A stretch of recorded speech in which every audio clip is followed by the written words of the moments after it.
This study reveals insights from a survey targeting the University of Economics in Bratislava students' mental well-being. The evaluation utilized SAS Enterprise Guide for comprehensive statistical assessments.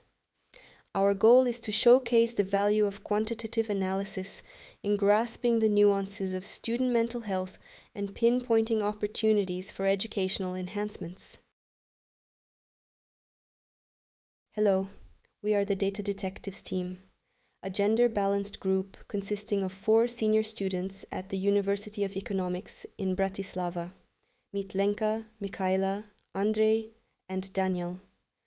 Last semester, we completed the Analysis of Categorical Data course with a practical analysis focused on determining mental well-being, signs of depression, and anxiety among students at our university. We will begin our presentation by introducing the problem addressed, explaining the concepts, and also justifying the choice of topic. Then, we will describe the process of data collection on which the analysis was conducted and the adjustments that were necessary to proceed with the analysis. We will get acquainted with the data through exploratory analysis and proceed to apply statistical tests in the main phase of data analysis. In conclusion, we will summarize the results achieved by this analysis and also present the possibility of its application. Depression is a disorder that affects nearly 1 in 4 people during their lifetime.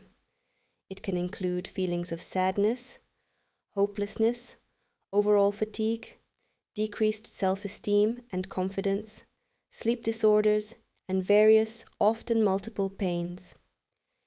It is a very serious disease that requires treatment. In our questionnaire, we indirectly asked respondents about the presence of 9 symptoms of depression. Respondents had to choose how often each symptom occurs to them.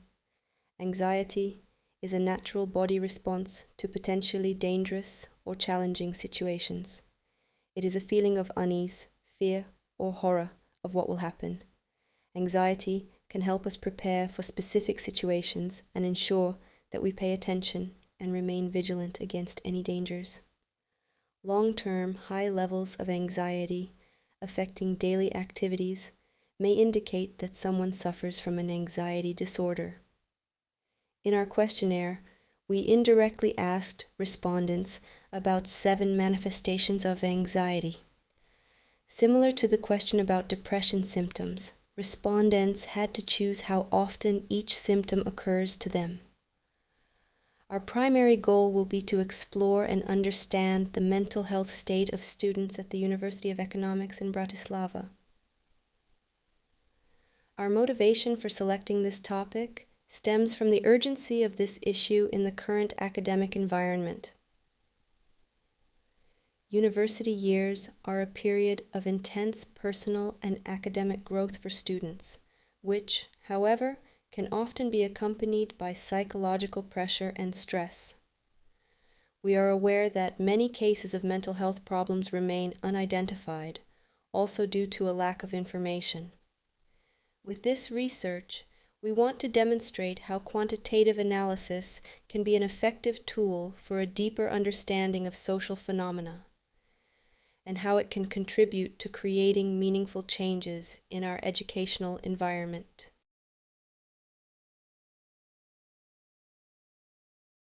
Data for the analysis were collected using an online questionnaire survey, which we distributed through student groups of the University of Economics on social networks. The target group of this survey was current university students. From November 6 to November 24, 2023, we managed to collect 178 responses. The content of the questionnaire consisted of 15 questions, which were divided into 3 main sections: socio-demographic, a collection of questions focused on self-assessment of depression symptoms, and then a set of questions about anxiety. The theoretical basis for relevant symptoms of depression and anxiety was provided by a professional document prepared by the Ministry of Health of the Slovak Republic in cooperation with the OECD from 2022, which focused on analyzing mental well-being among the youth during the COVID-19 pandemic. The most important selection for this analysis consists of the following questions, with the option to choose one answer on a 5-point Likert scale. From the total set of collected data consisting of 178 responses, we excluded the timestamp variable, which will not enter further analysis. Due to this incorrect completion of the questionnaire, we removed 2 observations, and another 5 were removed because the respondent was not a student of the University of Economics in Bratislava. At the end of the data cleaning phase, we were left with 170 observations. Using exploratory analysis, we define the group of respondents as follows. Women made up 54.5%, while men constituted 45.5% of the sample. The largest number of respondents was in the age group of 21 to 25 years, accounting for 67.36%. Conversely, the smallest representation was made up of students aged 29 and over at 3%. The most frequently reported level of education was secondary education with a high school diploma at 52.45% and bachelor's studies at 42.45%. Responses to questions regarding symptoms of depression and anxiety were recoded into points for easier manipulation, which the respondent receives for their answer. We assigned numerical values to each level as follows: not at all, 0, several days, 1, more than half the days, 2, nearly every day, 3. From these numerical values, we calculated a total score for each student. The minimum score was 0, and the maximum was 27 for depression and 21 for anxiety. Based on the sum of points for all symptoms, we created 2 variables for the main categories: depression score and anxiety score. This step concluded the pre-processing phase, and we could move on to descriptive analysis and the application of statistical tests at a significance level of 0.05. In the sample, the average anxiety score for women was higher than for men. The same relationship applied to the average depression score, which was higher for women than for men. The highest average scores for depression and anxiety were achieved by the group of students aged 29 plus, while the lowest scores in both categories were achieved by students aged 26 to 29 years. In the section of the questionnaire focused on self-assessment of the manifestation of depression and anxiety and determining feelings about the future using the Likert scale, we verified the validity and reliability. Construct validity, which examines whether a measurement captures a certain human trait, was verified through factor analysis. We identified the presence of 3 latent factors that together explain 51% of the variability, and their eigenvalue is greater than 1. The first factor is the factor of variables for measuring depression. The second consists of variables for measuring anxiety. The third is the factor of the variable, how do you feel about the future after completing your studies?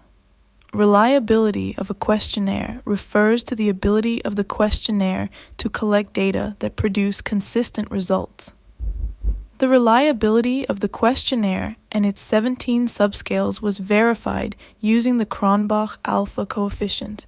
Its internal consistency was, according to standardized alpha, 0.867 high. Normality is a necessary assumption for the analysis itself and for various statistical tests such as the one-sample t-test, two-sample t-test, or linear regression. The presence of outliers can influence the rejection of normal distribution of data.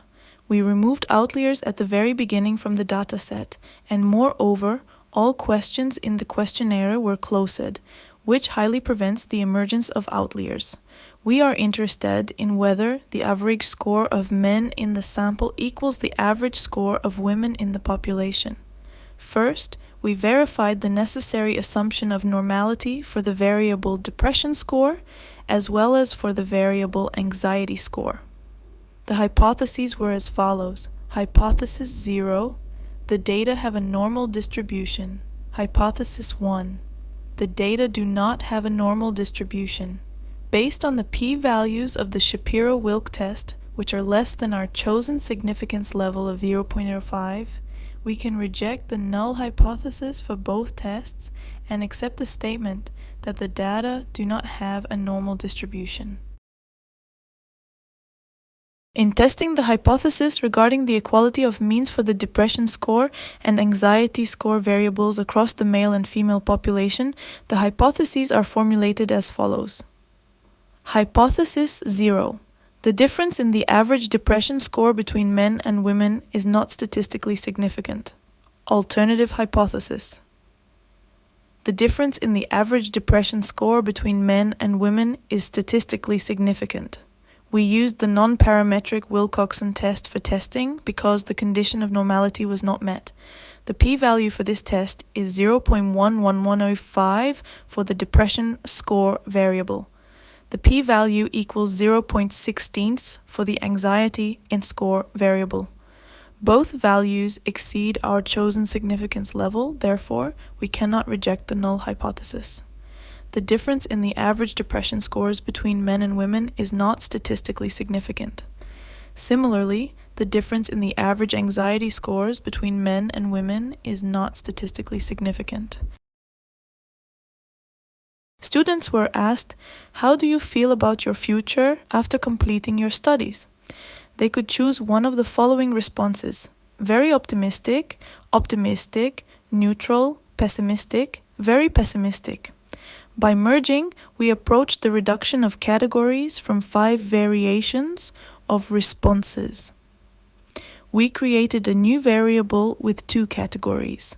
Optimistic, the variation was created by combining the categories optimistic and very optimistic.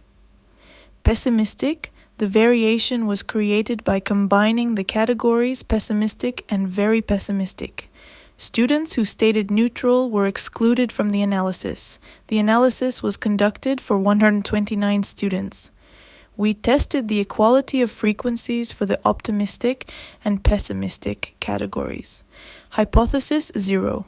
The frequency of the optimistic category equals the frequency of the pessimistic category. Alternative hypothesis. The frequency of the optimistic category does not equal the frequency of the pessimistic category. The p-value for the two-sided test of equality of frequencies is 0.48. This value far exceeds the significance level of 0.05. Therefore, we do not reject the null hypothesis. We can thus state that the frequencies of the tested variations are the same, and there is no statistically significant difference between them.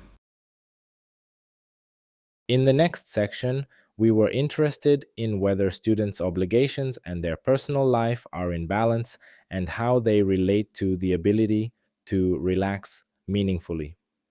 Students were asked to answer 2 questions with yes or no options. Based on the collected responses, we tested hypotheses. Hypothesis 0.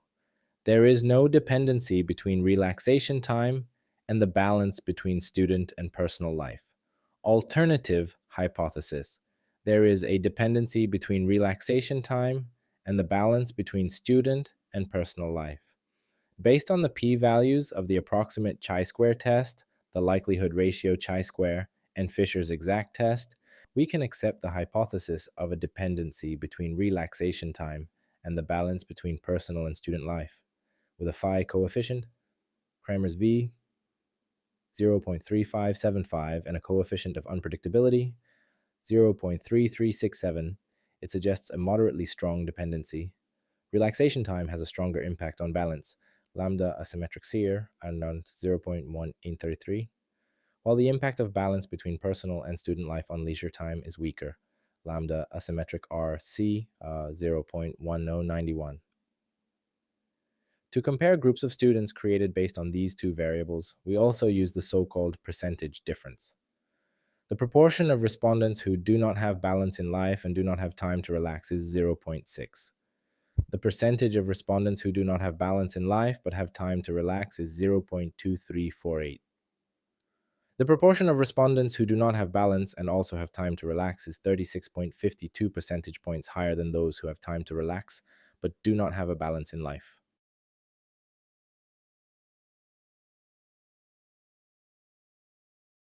This analysis represents a comprehensive analysis of the mental health of students at the University of Economics in Bratislava. Later, we used quantitative methods to understand the mental state. Based on descriptive analysis, statistical tests, and questionnaire surveys, we found that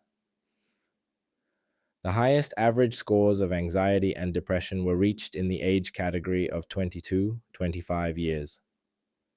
In response to the question of whether the respondent can maintain a balance between study and personal life, those who answered negatively had higher average scores of anxiety and depression than those who could find this balance.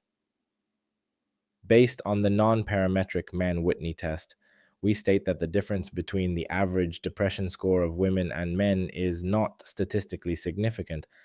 However, it is important to emphasize that the p-value of the test was very close to the chosen boundary of statistical significance, which, in connection with the non-parametric nature of the test, may reduce the unambiguity of the result.